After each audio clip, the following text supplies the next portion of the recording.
ಮಹಾಶಿವರಾತ್ರಿ ಹಬ್ಬದ ಪ್ರಯುಕ್ತ ಸೋಮವಾರಪೇಟೆ ತಾಲೂಕಿನ ಶನಿವಾರ ಸಂತೆ ಹೋಬಳಿಗೆ ಸೇರಿದ ಆಲೂರು ಸಿದ್ದಾಪುರ ಗ್ರಾಮ ಪಂಚಾಯಿತಿ ವ್ಯಾಪ್ತಿಯ ಮಾಲಂಬಿ ಗ್ರಾಮದಲ್ಲಿರುವ ನೂರಾರು ವರ್ಷಗಳ ಇತಿಹಾಸ ಹಿನ್ನೆಲೆ ಶ್ರೀ ಮಲ್ಲೇಶ್ವರ ಬೆಟ್ಟದಲ್ಲಿ ಶನಿವಾರ ವಿಶೇಷ ಪೂಜಾ ಕಾರ್ಯಕ್ರಮ ನೆರವೇರಿತು. ಭಾನುವಾರ ಬೆಳಗ್ಗೆ 6 ಗಂಟೆಯಿಂದ ಮಧ್ಯಾಹ್ನ 3 ಗಂಟೆಯವರೆಗೆ ಬೆಟ್ಟದ ತುದಿಯಲ್ಲಿರುವ ಶ್ರೀ ಮಲ್ಲೇಶ್ವರ ಸ್ವಾಮಿ ದೇವಸ್ಥಾನದಲ್ಲಿ ವಿಶೇಷ ಪೂಜಾ ಕಾರ್ಯಕ್ರಮವನ್ನು ನೆರವೇರಿಸಲಾಯಿತು. ದೇವಾಲಯದ ಗುಡಿಯಲ್ಲಿರುವ ಶ್ರೀ ಮಲ್ಲೇಶ್ವರ ಸ್ವಾಮಿ ದೇವರು ಶ್ರೀ ಗಣಪತಿ ದೇವರಿಗೆ ವಿಶೇಷ ಪೂಜಾ ವಿಧಿವಿಧಾನ ನೆರವೇರಿಸಿದರು. ಭಕ್ತಾದಿಗಳು ಬೆಟ್ಟದ ತುದಿಯಲ್ಲಿ ದೇವರಿಗೆ ಹಣ್ಣು ಕಾಯಿ ಒಡೆದು ಪೂಜೆ ಸಲ್ಲಿಸಿದರು.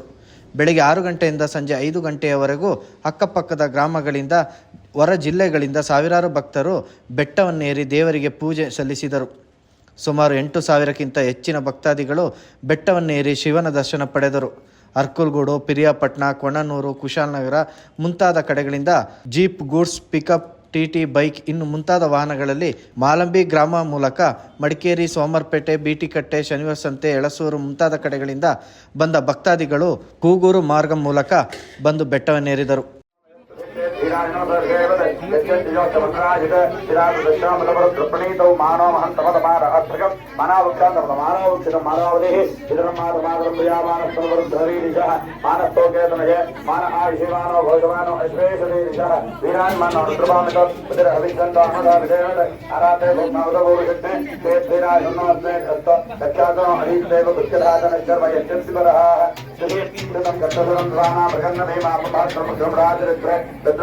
अन्यन्ते अस्मद्भूतवेणः प्रणवर्तते हेतुवनकमलकेश चित्रमत्रकायो अवश्यमगवत्यस्तविश्व नित्यस्तोकाय यतमया यमलया नीतसमाजगतमो शमनो सुमना ओंकारमङ्गलम् ओम मङ्गलम् ओंकारमङ्गलम् ओम नमः शिवाय ಮಂಗಳಂ. ಭಕ್ತಾದಿಗಳಿಗೆ ದೇವಸ್ಥಾನ ಸಮಿತಿ ವತಿಯಿಂದ ಅನ್ನ ಸಂತರ್ಪಣೆ ನಡೆಯಿತು. ಹೆಗ್ಗುಳ ದೀನೆಕೊಪ್ಪ ಗ್ರಾಮದ ಗೆಳೆಯರ ಬಳಗದವರು ಬೆಟ್ಟದ ದಾರಿ ಮಧ್ಯೆ ಭಕ್ತಾದಿಗಳಿಗೆ ಮಜ್ಜಿಗೆ ವಿತರಿಸಿದರು. ಯುವಕರು, ಯುವತಿಯರು, ವಯಸ್ಕರು, ಪುಟ್ಟ ಮಕ್ಕಳು ಸಂಭ್ರಮದಿಂದ ಬೆಟ್ಟವನ್ನೇರಿ ಶಿವನ ದರ್ಶನ ಪಡೆದರು. ಅರ್ಚಕರಾದ ಅಭಿಷೇಕ್, ಲಿಂಗರಾಜು, ಬಾಲು, ಸುರೇಶ್, ಯತೀಶ್ ಪೂಜಾ ವಿಧಿವಿಧಾನಗಳನ್ನು ನೆರವೇರಿಸಿದರು. ಶ್ರೀ ಕ್ಷೇತ್ರ ಶ್ರೀ ಮಲ್ಲೇಶ್ವರ ಮಹಾಸ್ವಾಮಿಯವರ ದಿವ್ಯ ಕ್ಷೇತ್ರದಲ್ಲಿ ಈ ಶುಭ ದಿನ ಬೆಳಗಿನ ಜಾವದಿಂದಲೂ ಮಹಾರುದ್ರಾಭಿಷೇಕಗಳು ಹಾಗೂ ರುದ್ರ ವೇದೋಕ್ತ ಮಂತ್ರಪಾರಾಯಣ ಪೂರ್ವಕವಾಗಿ ಸ್ವಸ್ತಿವಾಚನಾದಿ ಪೂಜಾ ಕೈಂಕರ್ಯಗಳು ಸಂಪನ್ನವಾಗಿದ್ದು, ಇನ್ನೇನು ಮಹಾಮಂಗಳಾರತಿ ಕೂಡ ಸಂಪನ್ನವಾಗಿದೆ. ಸಾವಿರಾರು ಜನ ಭಕ್ತಾದಿಗಳ ಸಮ್ಮುಖದಲ್ಲಿ ಶ್ರೀ ಸ್ವಾಮಿಯವರ ದರ್ಶನ ಕಾರ್ಯವೂ ಕೂಡ ಸಂಪನ್ನವಾಗಿ ನೆರವೇರ್ತಾ ಇದೆ. ಮತ್ತು ಬಂದಂಥ ಎಲ್ಲ ಭಕ್ತಾದಿಗಳಿಗೂ ಕೂಡ ಉಚಿತವಾದಂತಹ ನೀರು ಮತ್ತು ಉಪಹಾರ, ಊಟದ ವ್ಯವಸ್ಥೆಗಳನ್ನು ಕೂಡ ಎಲ್ಲ ಕಮಿಟಿಯ ಸಭಾಂಧಗಳು ಹಾಗೂ ಗ್ರಾಮಸ್ಥರೆಲ್ಲರೂ ಸೇರಿ ಮಾಡಿದ್ದಾರೆ. ಹೀಗಾಗಿ ಇಂತಹ ಶಿವರಾತ್ರೋತ್ಸವದ ವಿಶೇಷ ದಿನ ಶ್ರೀ ಮಲ್ಲೇಶ್ವರ ಸ್ವಾಮಿಯವರ ದರ್ಶನ ಮಾತ್ರದಿಂದಲೇ ನಮ್ಮೆಲ್ಲ ಇಷ್ಟಾರ್ಥಗಳು ಕೂಡ ಸಂಪನ್ನವಾಗಲಿದ್ದು, ಏನೇ ಪೂಜಾ ಕೈಂಕರ್ಯಗಳನ್ನು ಮಾಡಿ ಈ ಸ್ವಾಮಿಯ ಬಳಿ ಪ್ರಾರ್ಥಿಸಿಕೊಂಡರೂ ಶೀಘ್ರವಾಗಿ ನಾವು ಪ್ರಾರ್ಥಿಸಿದಂಥ ಎಲ್ಲ ಇಷ್ಟಾರ್ಥಗಳು ಸಿದ್ಧಿಯಾಗುವುದರೊಳಗೆ ಬೇರೆ ಮಾತೇ ಇಲ್ಲ. ಹಾಗಾಗಿ ಶ್ರೀ ಸ್ವಾಮಿಯ ಕ್ಷೇತ್ರದಲ್ಲಿ ನಡೆದಂತಹ ಪುಣ್ಯಕರವಾದ ಪೂಜಾ ಕೈಂಕರ್ಯಗಳನ್ನು ನೀವೆಲ್ಲರೂ ಕಣ್ತುಂಬಿಕೊಂಡು ಮುಂದಿನ ದಿನಗಳಲ್ಲಿ ಸ್ವಾಮಿಯ ಕ್ಷೇತ್ರಕ್ಕಾಗಮಿಸಿ ಇನ್ನಷ್ಟು ಸ್ವಾಮಿಯ ದೇವಾಲಯವನ್ನ ಮತ್ತೆ ಈ ಸ್ಥಳವನ್ನ ಇನ್ನಷ್ಟು ಅಭಿವೃದ್ಧಿ ಮಾಡಬೇಕಾಗಿ ಎಲ್ಲ ಭಕ್ತಾದಿಗಳಲ್ಲೂ ಗ್ರಾಮಸ್ಥರಲ್ಲೂ ಸವಿನಯ ಪ್ರಾರ್ಥನೆಯನ್ನು ಮಾಡ್ತಾ ಇದ್ದೇವೆ. ಸರ್ವೇ ಜನಾಃ ಸುಖಿನೋ. ದೇವಸ್ಥಾನ ಸಮಿತಿಯ ಪದಾಧಿಕಾರಿಗಳು, ಸದಸ್ಯರು, ದಾನಿಗಳು ಮತ್ತು ಗ್ರಾಮಸ್ಥರ ಸಹಕಾರದಿಂದ ಬೆಟ್ಟದಲ್ಲಿ ವಿಶೇಷ ಪೂಜಾ ಮಹೋತ್ಸವ ಸಂಪನ್ನಗೊಂಡಿತು. ಭಕ್ತಾದಿಗಳಿಗೆ ತೊಂದರೆಯಾಗದಂತೆ ಶನಿವಾರ ಸಂತೆ ಪೊಲೀಸರು ಬಿಗಿ ಪೊಲೀಸ್ ಬಂದೋಬಸ್ತ್ ಕಲ್ಪಿಸಿದರು. ದೇವಾಲಯ ಸಮಿತಿ ಅಧ್ಯಕ್ಷರಾದ ಧರ್ಮಪ್ಪ ಮಾತನಾಡಿ, ಈ ವರ್ಷ ಅತ್ಯುತ್ತಮ ರೀತಿಯಲ್ಲಿ ಪೂಜಾ ಉತ್ಸವ ನೆರವೇರಿದೆ. ಎಲ್ಲರ ಸಹಕಾರದಿಂದ ಈ ಉತ್ಸವ ನಡೆಯುತ್ತಿದೆ ಎಂದರು. ಕೆ ಹರೀಶ್ ಅವರು ಏರ್ಪಡಿಸಿದರು. ತುಮಕೂರಿಂದ ಕರೆಸಿ ಒಳ್ಳೆಯ ಪೂಜೆಯನ್ನು ಮಾಡಿಸಿದ್ದಾರೆ. ಹಾಗೆಯೇ ಅಲಂಕಾರದ ನಮ್ಮ ಗೌಡರಳ್ಳಿ ಶಿಲ್ಪಿಗಳು ಮಾಡಿಕೊಟ್ರು. ಅವರು ಇಬ್ಬರಿಗೂ ಸಹ ಧನ್ಯವಾದಗಳನ್ನು ಅರ್ಪಿಸಲು ಇಷ್ಟಪಡ್ತೇನೆ. ಹಾಗೆಯೇ ಇವತ್ತಿನ ಸಂದರ್ಭದಲ್ಲಿ ಭಾನುವಾರ ಆಗಿರೋದ್ರಿಂದ ತುಂಬ ಜನ ಬಂದು ಹೋಗ್ತಾ ಇದ್ದಾರೆ. ಹೆಚ್ಚು ಕಡಿಮೆ ಈಗ ಒಂದು 3,000 ಪ್ರಸಾದ ಆಗಿದೆ. ಇನ್ನೊಂದು 5,000 ಜನ ನಿರೀಕ್ಷೆಯಲ್ಲಿದ್ದೇವೆ. ಆಗ್ಬೋದು ಸಂಜೆ ಹೊತ್ತಿಗೆ ಅಂತ ನಮ್ಮ ನಿರೀಕ್ಷೆಯಲ್ಲಿದ್ದೇವೆ. ಎಲ್ಲ ಈ ಒಂದು ಹಬ್ಬದ ದಿನದಲ್ಲಿ ಎಲ್ಲ ಸಹಕರಿಸಿದ 15 ದಿವಸದಿಂದ ಸಹಕರಿಸಿದ ಎಲ್ಲ ಭಕ್ತಾದಿಗಳಿಗೆ ನನ್ನ ಹೃದಯ ತುಂಬಿದ ವಂದನೆಯನ್ನು ಅರ್ಪಿಸ್ತೇನೆ.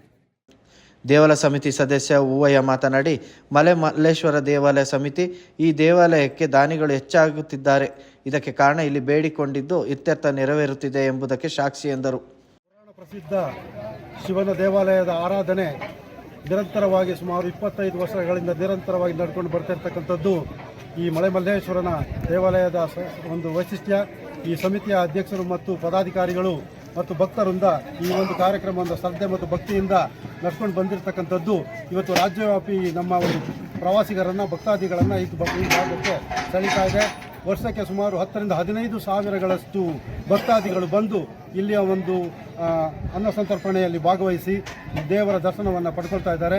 ಈ ವರ್ಷದ ವಿಶೇಷ ಅಂತಂದರೆ ನಮ್ಮ ಭಕ್ತರಲ್ಲೊಬ್ಬರಾದಂಥ ಹರೀಶ್ ರವರು ಈ ಒಂದು ಮುಖವಾಡವನ್ನು ಹೊಸವಾದಂಥ ಭಕ್ತಾದಿಯೊಬ್ಬರು ತಮ್ಮ ಹರಕೆ ಪೂರೈಸುವ ಉದ್ದೇಶದಿಂದ ತಮಗೆ ಸಂಕಲ್ಪ ಮಾಡಿಕೊಂಡಿದ್ದರ ಫಲವಾಗಿ ಈ ಒಂದು ಸುಂದರವಾದಂಥ ಮೂರ್ತಿಯ ಮುಖವಾಡವನ್ನು ದಯಪಾಲಿಸಿದ್ದಾರೆ. ಅವರಿಗೂ ಅವರ ಕುಟುಂಬದವರಿಗೂ ಸನ್ಮಂಗಳವನ್ನು ಭಗವಂತ ಉಂಟು ಮಾಡಲಿ ಅಂತ ಹೇಳಿ ಆಶಿಸ್ತಾ, ಹಾಗೆ ಈ ಒಂದು ವಿಶೇಷವಾದಂಥ ಇವತ್ತು ದಿನ ಏಕೆಂತಂದರೆ ಇಲ್ಲಿ ನಡೆದಂಥ ಮಹಾರುದ್ರಾಭಿಷೇಕ, ಪುಷ್ಪಾಲಂಕಾರ ಹಾಗೆ ಎಳನೀರು ಅಭಿಷೇಕಗಳು ಪ್ರತ್ಯುತ್ತರವಾಗಿ ನಡೆದುಕೊಂಡು ಬಂದಿದ್ದು ಇದು ಒಂದು ಅಭಿವೃದ್ಧಿಯ ದ್ಯೋತಕ ಮತ್ತು ಸಮಿತಿಯ ಬಲವರ್ಧನೆಗೆ ಮತ್ತು ಈ ಭಾಗದ ಜನರಿಗೆ ಬೇಕಾಗಿರ್ತಕ್ಕಂಥ ಮಳೆ ಬೆಳೆ ಸಂಕಷ್ಟಗಳಿಂದ ದೂರ ಹಾಗೂ ದುರಿತಗಳಿಂದ ದೂರ ಮಾಡ್ತಕ್ಕಂಥ ಒಂದು ಮಹಾ ಶಿವನ ಆರಾಧನೆ ಇವತ್ತು ಎಲ್ಲರನ್ನು ಕೂಡ ಕಣ್ಮನಗೊಳಿಸಿದೆ. ಶಾಂತವಾಗಿ ಇವತ್ತು ಪ್ರಸಾದದ ಮೂಲಕ ನಮ್ಮ ಈ ಒಂದು ಕೈಂಕರ್ಯ, ನಮ್ಮ ಈ ಪದಾಧಿಕಾರಿಗಳ ಕೈಂಕರ್ಯ ಇವತ್ತು ರಾಜ್ಯವ್ಯಾಪಿ ಜನಮನ್ನಣೆಯನ್ನು ಪಡಿತಾರೆ. ಭಕ್ತರಾದ ಇತ್ಯರ್ಥ ಮಾತನಾಡಿ, ನಾನು 3ನೇ ಬಾರಿ ಈ ದೇವಾಲಯಕ್ಕೆ ಬರುತ್ತಿದ್ದೇನೆ. ಚಾರಣ ಪ್ರಿಯರಿಗೆ ಹೇಳಿ ಮಾಡಿಸಿದಂತೆ ಇದೆ ಎಂದರು. ಮಲ್ಲೇಶ್ವರ ದೇವಸ್ಥಾನಕ್ಕೆ ಬಂದಿದ್ದೀವಿ. ಇದು ನಂದು 3ನೇ ವರ್ಷ. ಪ್ರತಿ ವರ್ಷವೂ ಒಂದೊಂಥರ ಹೊಸ ನಮಗೆ ಎಕ್ಸ್ಪೀರಿಯನ್ಸ್ ಥರ. ಮೊದಲನೇ ವರ್ಷ ನಾನು ಕೆಳಗಿಂದ ನಡ್ಕೊಂಡು ಪಾದಯಾತ್ರೆ ಥರ ಬಂದಿದ್ವಿ, ನಾನು ಆ್ಯಂಡ್ ಈ ವರ್ಷ ಮಗು ಇರೋದ್ರಿಂದ ಇದು ಒಂಥರ ಬರೋದ ಇಲ್ಲಿ ಬರೋ ನೆಮ್ಮದಿ, ಇಲ್ಲಿ ಬರೋ ಖುಷಿ ವರ್ಷಕ್ಕೊಂದೇ ಸಲ. ಹಾಗಾಗಿ ಎಲ್ಲ ಒಕ್ಕೂಟಿ ಎಲ್ಲ ಜನಗಳು ಎಲ್ಲ ಥರದಲ್ಲಿ ಅವರಿಗೆ ಯಾವ ಥರದಲ್ಲಿ ಬೇಕೋ ಆ ಥರದಲ್ಲಿ ಬಂದು ದೇವ್ರ ದರ್ಶನ ಪಡೆದು ಹಣ್ಕಾಯಿ ಮಾಡಿಸಿ ಒಂದು ಖುಷಿಯನ್ನು ಇದು ಮಾಡಿಕೊಂಡು ಹೋಗ್ತಾರೆ. ಆಮೇಲೆ ದೇವಸ್ಥಾನಕ್ಕೆ ಬರೋದಲ್ದೇ ಇಲ್ಲಿಂದ ನೋಡೋ ನಮಗೆ ವೀಕ್ಷಣೆನೂ ತುಂಬ ಸುಂದರವಾಗಿದೆ. ಪ್ರಕೃತಿಯನ್ನು ಕಾಣ್ಬೋದು. ಹಾಗೆ ಎಲ್ಲ ಥರದಲ್ಲೂ ನೆಮ್ಮದಿ ಪಡ್ಕೊಂಡು ಪ್ರಸಾದವನ್ನು ಸೇವಿಸ್ಕೊಂಡು ಖುಷಿಯಾಗಿ ನೆಮ್ಮದಿಯಾಗಿ ಎಲ್ಲ ಒಗ್ಗೂಡಿಕೊಂಡು ಹೋಗೋದೇ ವರ್ಷ ಇದ್ರ ಆಗಿದೆ. ಭಕ್ತರಾದ ಹರ್ಷಿತಾ ಮಾತನಾಡಿ, ಈ ದೇವಾಲಯದ ಸಮಿತಿಯವರು ಶ್ರಮ ಮೆಚ್ಚಲೇಬೇಕು. ಬೆಟ್ಟದ ತುದಿಯಲ್ಲಿ ಅನ್ನ ಸಂತರ್ಪಣೆ ಮಾಡುವುದು ಸಾಹಸದ ಕೆಲಸ. ಪಾಲ್ಗೊಂಡ ಎಲ್ಲರಿಗೂ ಅನ್ನದಾನ ಹಾಗೂ ಕುಡಿಯುವ ನೀರಿನ ವ್ಯವಸ್ಥೆ ಮಾಡಿರುವುದು ದೇವರು ಶಕ್ತಿ ಹೆಚ್ಚಿರುವುದಕ್ಕೆ ಸಾಕ್ಷಿ ಎಂದರು. ವರ್ಷಕ್ಕೊಂದೇ ಸತಿ ನಾವಿಲ್ಲಿ ಬರೋದು ಎಲ್ಲರೂ ಶಿವರಾತ್ರಿ ಹಬ್ಬಕ್ಕೆ ಮಾತ್ರ. ಬಟ್ ಇಷ್ಟು ಬೆಟ್ಟದಲ್ಲಿ ಬಂದು ಈ ಥರ ಎಲ್ಲ ಅರೇಂಜ್ಮೆಂಟ್ಸ್ ಮಾಡಿ ಆಯಿತಾ, ಇಷ್ಟು ಜನಕ್ಕೆ ಊಟ ಎಲ್ಲ ಹಾಕಬೇಕಾದ್ರೆ ಅದನ್ನೆಲ್ಲ ನೋಡಬೇಕಾದ್ರೆ ವ್ಯವಸ್ಥೆ ಎಲ್ಲ ಮಾಡಿದಾಗ ತುಂಬ ಖುಷಿ ಆಗುತ್ತೆ ಅಂದಾಗ. ಯಾಕೆಂದರೆ ಅದು ಈ ಜಾಗದಲ್ಲಿ ಬಂದು ಈ ಥರ ಅರೇಂಜ್ಮೆಂಟ್ಸ್ ಮಾಡೋದು ಅಷ್ಟು ಈಸಿ ಅಲ್ಲ. ಯಾಕೆಂದರೆ ಎಲ್ಲರಿಗೂ ಗೊತ್ತು, ಒಂದು ನೀರಿನಿಂದ ಕುಡಿಯೋ ನೀರಿನಿಂದ ಹಿಡಿದು ಕೈ ತೊಳಿಯೋಕ್ಕೆ ಅಂತ ಎಲ್ಲಾನು ತಂದು ಮಾಡೋದು ತುಂಬಾ ಕಷ್ಟ. ಅಂಥದ್ರಲ್ಲಿ ಅವರೆಲ್ಲಾನು ಮಾಡ್ತಾ ಇದ್ದಾರೆ. ಈ ಪ್ರೆಸೆಂಟ್ ಜನರೇಷನಲ್ಲಿ ಇದನ್ನೆಲ್ಲ ಮಾಡ್ತಾ ಇದ್ದಾರೆ. ಇನ್ನು ಮುಂದೆ ಹೋಗ್ತಾ ಯಾರು ನಿಭಾಯಿಸ್ತಾರೋ ಗೊತ್ತಿಲ್ಲ. ಬಟ್ ಈಗಿರೋದ್ರಲ್ಲಿ ಇದನ್ನೆಲ್ಲ ನೋಡಿದಾಗ ತುಂಬ ಅಂದರೆ ತುಂಬಾ ಖುಷಿ ಆಗುತ್ತೆ. ಆಮೇಲೆ ದೇವರಿಗೂ ಸಹ ಈ ಸತಿ ಹೊಸದಾಗಿ ಅಲಂಕಾರ ಆಗಲಿ ಮಕ್ಕಳ ಆಗಲಿ ಎಲ್ಲಾನು ಕೊಟ್ಟು ಅದನ್ನೆಲ್ಲ ನೋಡಿದಾಗ ತುಂಬ ಅಂದರೆ ತುಂಬ ಖುಷಿ ಆಗುತ್ತೆ. ಕಮ್ಮಿ ಇಲ್ಲಿ ಸುಮಾರು ಪಕ್ಕದಲ್ಲಿ ಒಂದು 10-20 ಹಳ್ಳಿಗಳಿಂದ ಜನ ಆಯ್ತಾ. ಕಳೆದ ಸತಿ 10,000 ಜನ ಸೇರಿದ್ರು. ಈ ಸತಿ 10,000 ಜನ ಸೇರ್ತಾರೋ ಗೊತ್ತಿಲ್ಲ ನಮಗೆ. ಇನ್ನೂ ಬರ್ತಾನೆ ಇದ್ದಾರೆ, ಸಂಜೆವರೆಗೂ ಬರ್ತಾನೆ ಇರ್ತಾರೆ. ಸಂಜೆ 6 ಗಂಟೆ ಆದ್ರೂ ಬರ್ತಾನೆ ಇರ್ತಾರೆ. ನೋಡ್ಬೇಕು ಇನ್ನ ಮುಂದೆ ಹೇಗೆ ನಡೆಯುತ್ತೆ. ಬಟ್ ಈ ವರ್ಷ ಪವಾಡ ಅಂತ ಅನ್ಸುತ್ತೆ ದೇವ್ರದ್ದು. ಈ ನಮ್ಮ ಶ್ರೀ ಮಲೆಮಲ್ಲೇಶ್ವರ ಕ್ಷೇತ್ರ ಸಾಕಷ್ಟು ಪುರಾಣ ಇತಿಹಾಸ ಇರುವಂತಹ ಕ್ಷೇತ್ರ. ನಮ್ಮ ಊರು ಅಷ್ಟೇ ಅಲ್ಲದೆ ಅಕ್ಕಪಕ್ಕದ ಜಿಲ್ಲೆ ಹಾಸನ ಆಗಿರ್ಬೋದು, ಈಚೆ ದಕ್ಷಿಣ ಕನ್ನಡ ಆಗಿರ್ಬೋದು, ಎಲ್ಲ ನಾನಾ ಭಾಗದಿಂದ ಸಾಕಷ್ಟು ಭಕ್ತರೆಲ್ಲರೂ ಬರ್ತಾರೆ. ತುಂಬಾ ಅವರು ಬೇಡ್ಕೊಂಡಿದ್ದು ಎಲ್ಲವೂ ಕೂಡ ಈಡೇರ್ತದೆ. ತುಂಬಾ ಪವರ್ಫುಲ್ ಇರುವಂತಹ ಕ್ಷೇತ್ರ, ಒಂದು ಟೂರಿಸ್ಟ್ ಪ್ಲೇಸ್ ಕೂಡ ಹೌದು. ಸರ್ಕಾರ ಇದ್ರ ಬಗ್ಗೆ ಸ್ವಲ್ಪ ಗಮನ ವಹಿಸಿದ್ರೆ ಸ್ವಲ್ಪ ಚಾರಣ ಪ್ರಿಯರಿಗೆಲ್ಲ ತುಂಬಾ ಒಳ್ಳೆ ಪ್ಲೇಸ್ ಅಂತ ಅನ್ಸುತ್ತೆ. ಖುಷಿ ಆಗುತ್ತೆ. ನಾವು ಪ್ರತಿ ವರ್ಷ ಹಾಕ್ತೀವಿ, ಎಲ್ಲರೂ ಬನ್ನಿ ಪ್ರತಿ ವರ್ಷ. ಸರ್ಕಾರ ಇದ್ರ ಬಗ್ಗೆ ಸ್ವಲ್ಪ ಗಮನ ಹರಿಸಲಿ ಅಂತ ನಾನು